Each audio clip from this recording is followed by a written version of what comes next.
saying, there is a general consensus reef fish populations are depleted in the main Hawaiian Islands. Everyone basically agrees that. What people don't agree about is what's causing that.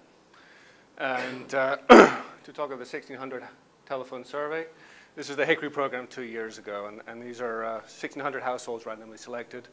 Everyone asked to rank threats on a score of 0 to 10, 10 being the highest score. And so this is the average score and then the number of people who rank it at 10. So the question is not about fish populations, but this gives a pretty clear idea of what we hear all the time from people I work with in DAR, which is that people recognize that fishing's in there. But I mean, fishing effectively scores the same as disease as a factor affecting things. And basically the big ones are pollution. And so what that means is that some fishermen are very reluctant to accept any kind of restriction on their activities because they say, well, why are you bothering us? Because the big thing is really pollution and coastal development.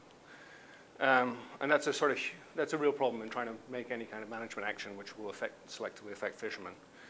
So the data I'm using for this comes from the cruises on the NOAA ship in 2005-06, approximately 2 months of cruises, and they're widely spread around the main Hawaiian Islands. It's about 2 months of work, a lot of data in here.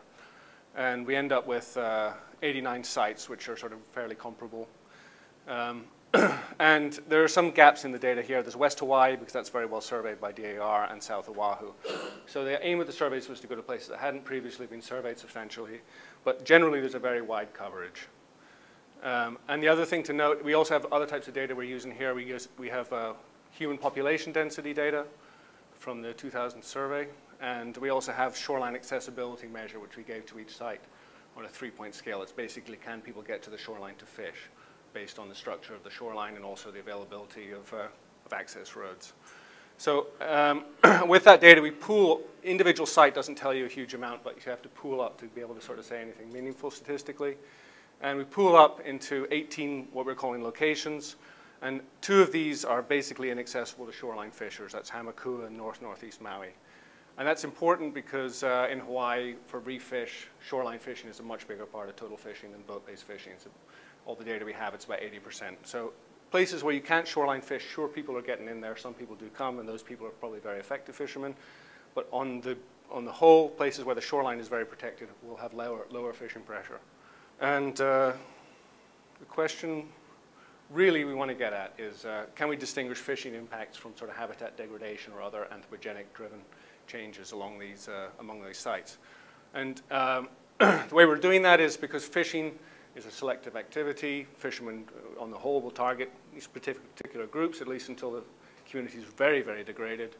And also certain groups of fish are much more vulnerable to fishing than other types, things that are slow-growing, long-lived. So we have 6 types of heavily targeted or vulnerable groups. This is sharks and big jacks, large parrotfish, large wrasse, pretty wide range of surgeonfish.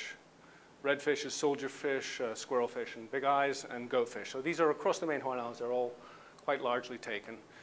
And then we also have 6 groups of much less heavily targeted fishes. So small wrasse, small surgeon, hawkfish, triggers, butterflies, and benthic damsels. And within each of these groups, there are some targeted ones. We've removed them. So generally, these all represent very likely fish groups. And the key point is that fishing should selectively affect this, but if it's a habitat degradation issue, we would expect much broader effects across the fished and the non-fish group. And certainly in the non-fish, there's several ones here that live in coral that are very closely coral associated. And we look at the total data. These are the 18 locations. These are the 2 inaccessible. And there's a really large population spread. There's 40 people within 15 kilometers of this site and volcano, and 60,000 windward Oahu. So this is a log scale across the bottom. So when you have more people, these sites are just enormously variable. There's exposure differences, benthic composition differences. And so you'd expect a lot of noise in that data. But there's one single factor of population nearby is having a huge impact on the fish population. There's a quarter as many fish at the most populous as there are as the least populous areas. So that doesn't tell us what's driving that change. It just says when there's more people, there's less fish. But when you look at the target fish groups, all these groups are showing downward trends. At least some of them, once you get to the high end of the population scale, like parrotfish, large parrotfish, redfish, apex predators, very, very few at any of the even moderately to highly populated areas. So there's a very clear pattern here. All these ones are going down.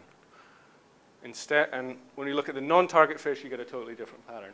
So there's really nothing going along. I mean, there's not even an indication that we're sort of seeing the incipient effects of habitat degradation. And that's consistent across these groups. So putting that all together, the bottom line, these are the target fish pooled together and the non-target fish. So we lose about 3/4 of the target fish population as you get into the most populous areas. That could be caused by a variety of factors, but if it was a sort of habitat degradation that's increasing along this gradient, which is driving this, it would be astounding that there wouldn't be some kind of similar effect being shown on the non-target groups. And secondly, when you look at the inaccessible areas, this is one of the most populous areas we have, northeast Maui. It's got a tremendous number of fish. There's a lot of shoreline development, comparable with those other areas, but there's just not many people fishing because they can't get at the fish. And so that sort of corroborates the general idea that what's driving this trend is fishing. So another thing, just by having such a large data set, we can get an idea what's normal and what isn't normal. And Oahu is certainly not normal. So Oahu, these are some of the best sites in Oahu as well. No sites on South Oahu. And the total biomass, 28%. That doesn't seem quite as bad as you might think, but when you look at individual groups, the picture is a lot worse. So no apex predators on the transit line, so 33 transects down there. And no large jacks or sharks were seen at all in the course of 11 dives there. There's 3 people in the water for about 40 minutes. They record every species they see. So these remote and inaccessible, which are like the best places in the main Hawaiian Islands, at 40% of the time you'd see a large jack or a shark. Out of 11 surveys, none at all seen in Oahu. And it's a very depauperate group there. There's another thing we're looking at is biomass of large individuals of target fishes. So these are fish that are bigger than 70% of their maximum recorded size. So likely these are key breeding individuals of these target group. And the Oahu is about 1/30 the biomass of those groups as it is on sort of more healthy reefs. So there's a tremendous lack of sort of key breeding fish on Oahu. And when you look at the large parrotfish, that's 4% are remote. So it's hardly surprising that this group's effectively removed from Oahu. And it's hardly surprising that it could be a large part of the reason why Oahu reefs are so overgrown by algae, because they're just lacking what are probably a very key grazing group.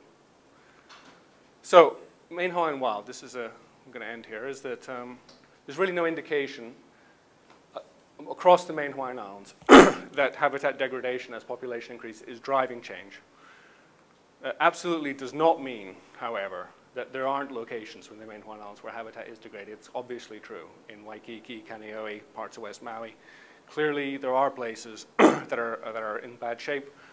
And where that has happened, it has a very important effect on fish populations. And fishing is a sort of more reversible impact. Something like habitat degradation, it's long-lasting, it's very difficult to reverse, it's very hard to come back from. So I'm not trying to say in any way that habitat degradation isn't important, but I think it is important that we can recognize that fishing is also having a huge impact across the islands. And the likelihood is that these places which are affected by habitat degradation, like South Oahu, are already massively overfished, and they're particularly vulnerable to habitat degradation because they're missing key components of the system.